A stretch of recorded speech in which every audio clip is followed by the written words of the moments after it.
جب نماز کھڑی ہو تو کب کھڑا ہونا چاہیے؟ متی یقوم الناس اذا راؤ الامام عند الاقامہ.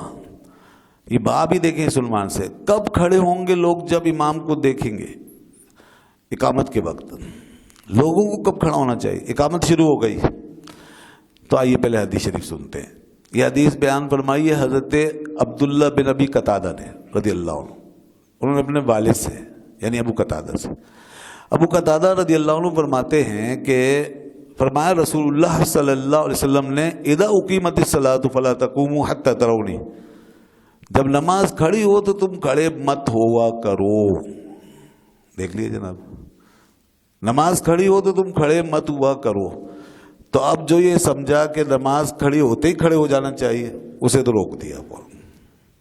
نماز کھڑی ہوتے ہی کھڑے مت ہوا کرو.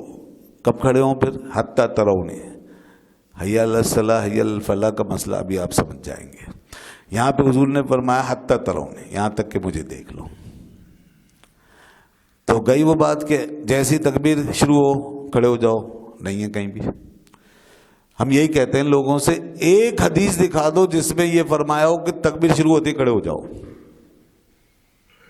یہ تو آیا مت کھڑے ہو، مگر کھڑے ہونے کا کہیں ذکر بتاؤ. بخاری پوری اٹھاؤ پڑھو، مسلم پڑھو، سیاستہ کی حدیثیں پڑھ لے، ساری حدیثیں پڑھ لے. ائمہ جنہوں نے فقہ پر کتابیں لکھی ہیں، فقہ پر، علم فقہ پر، مسائل پہ، نماز کی بڑی بڑی کتابیں تو پیچھے سے آئیں گی نا. آج بیٹھ کے جو چاہے لکھ لے، لیکن اصل تو علم پیچھے سے آ رہا ہے نا. چلو وہ اٹھا لو، شامی اٹھا لو، عالمگیری اٹھا لو، در مختار اٹھا لو، اور کتابیں اٹھا لو، بڑی بڑی کتاب. اس میں کیا لکھا ہے؟ اس میں لکھا ہے کہ حی علی الصلاۃ حی علی الفلاح پہ کھڑے ہو. ان سب نے یہ لکھا، حی علی الصلاۃ حی علی الفلاح پہ کھڑے ہو، اس سے پہلے کھڑے نہ ہو. کیوں لکھا انہوں نے ایسا؟ جبکہ حدیث میں آیا کہ جب تک مجھے نہ دیکھ لو. حی علی الصلاۃ حی علی الفلاح بھی حدیث میں نہیں ہے. حدیث میں تو اتنا ہے کہ جب تک مجھے نہ دیکھ لو. تو یہ ایسا ہے انہوں نے اس لیے لکھا کہ رسول پاک صلی اللہ علیہ وسلم حجرہ شریف سے آتے ہی اس وقت تھے جب مؤذن حی علی الصلاۃ حی علی الفلاح کہہ رہا ہوتا تھا. حضور اسی وقت تشریف لاتے تھے. ادھر وہ حی علی الصلاۃ کہتا تھا، ادھر حضور تشریف لا رہے ہوتے تھے، تو لوگ دیکھ کے آپ کو کھڑے ہو جاتے. تو یوں یہ مطابقت ہو گئی. تو اس لیے کہا گیا ہے کہ حی علی الصلاۃ پہ کھڑا ہوا جائے. جب سب موجود ہوں، جمع ہوں، موجود ہوں مسجد میں، تو پھر تکبیر شروع ہو تو حی علی الصلاۃ پہ کھڑے ہو. یہی سنت ہے، یہی سنت ہے. اور جو اللہ اکبر پہ کھڑے ہونے کا معاملہ ہے، یہ کہیں بھی نہیں ملتا ہمیں. یہاں پر حدیثوں کی روشنی میں اور کثیر ائمہ جو ہیں امام، ان کی کتابوں میں نہیں ملتا. لوگوں نے یہی لکھا، اسی لیے ایک امت اس پہ عمل کرتی ہے.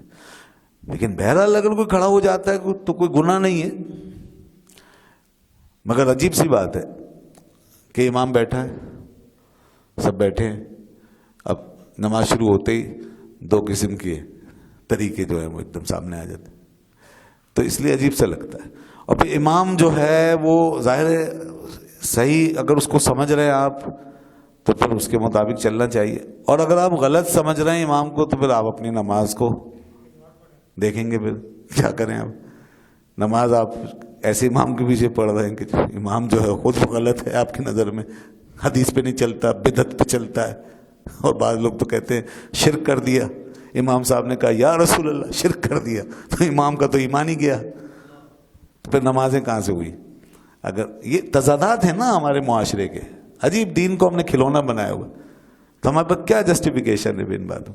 اس لیے ہمیں ان تضادات سے نکلنا چاہیے. ان بچوں کو ہمیں صحیح تربیت دینی چاہیے اپنی قوم کو. اور یہ تو حدیث ہے جو ہم پڑھ رہے ہیں، حدیث کی روشنی میں بیان کر رہے ہیں. مطلب وہی ہے کہ اس طرح جو لوگ کرتے ہیں وہ سنتے نہیں ہیں، پڑھتے نہیں ہیں. کہیں سے سن کے آ جاتے ہیں یوٹیوب پہ، فیس بک پہ، کسی مولوی صاحب سے، کہیں مسجد میں جا کے نماز پڑھتے ہیں، یا پھر وہ حرم شریف میں دیکھ کے آ جاتے ہیں وہاں جیسا ہو رہا ویسا کریں گے. تو وہ ہم ہمیشہ سے کہتے ہیں وہ کوئی قرآن و حدیث پہ تھوڑی چلتے ہیں ساری باتوں میں.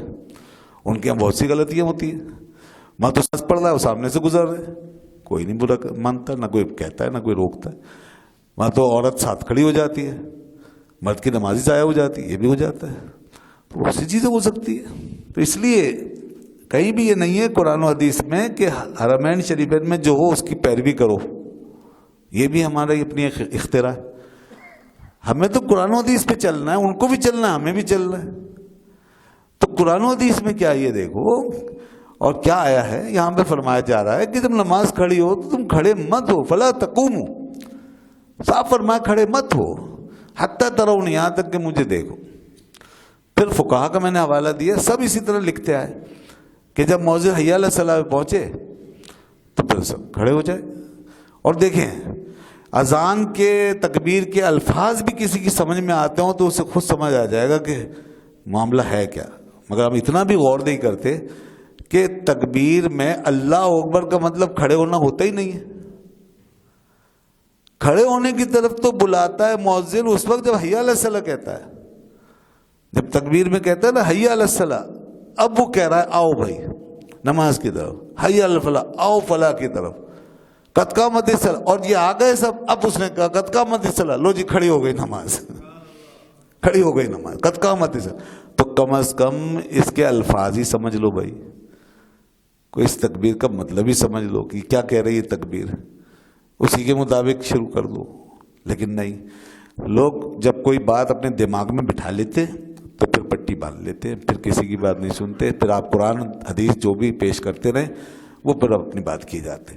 بہرحال پھر بھی ہم یہ کہتے ہیں کہ یہ مسائل ایسے نہیں ہیں کہ جس پہ کوئی فتوی بازی کی جائے یا کسی کفر و شرک کا فتویٰ لگایا جائے یا حرام اور گناہ کا فتویٰ لگایا جائے. مگر بہرحال لوگ جب تک صحیح بات سمجھیں گے نہیں, سنیں گے نہیں, ہمارے اندر یکسانیت پیدا نہیں ہوگی.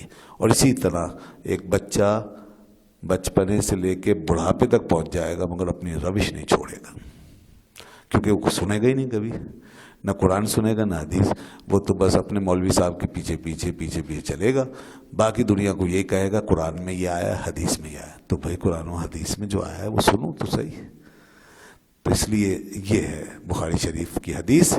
اور اس سلسلے میں بہرحال اگر اور تفصیل چاہیے تو مزید دلائل بھی دیے جا سکتے ہیں, اور آگے بھی امام بخاری اس حدیث کو اسی طرح کی حدیثیں لائے ہیں, اس کے بعد بھی آئی ہے.